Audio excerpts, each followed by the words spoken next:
Imtihonlar boshlanishiga ham sanoqli kunlar qoldi. Mirzaeva Education'da esa tayyorgarlik jarayonlari qizg'in. Mana hozir qizlar kurslardan chiqishda. Assalomu alaykum qizlar, kayfiyat qanaqa? Assalomu alaykum.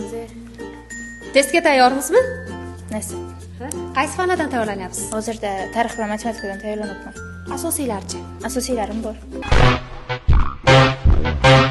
Sertifikatingiz bormi? Qaysi fanlardan? Kimyo, biologiya, ona tili fanlaridan sertifikatim bor. Hozirda agar tarix bilan matematikani 100% qilsam, 174 balim bo'ladi. Ajoyib, sizdachi? Menga ham shunaqa asosiy fanlarimni yoqqanman. Kimyo, biologiya, ona tili. Hozir tarix, matematika bilan tayyorlanyapman.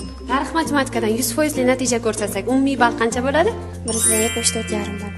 Qoyil bo'lg'usi shifokorimiz, omad sizga. Sizdachi? Qaysi fanlardan sertifikat qoldi? Bormi o'z sertifikat? Bu 3 ta fandan bor, tarix bilan matematikadan qolgan. Nega tayyorlanyapsiz? Xo'p, sizdachi?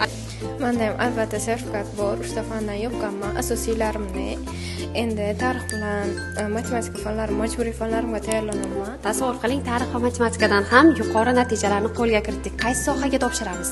Farmatsiya yo'nalishiga. Farmatsevtika xodimasi bo'lasiz. Omad sizga. Bizda esa jarayonlar mana shunday davom etadi.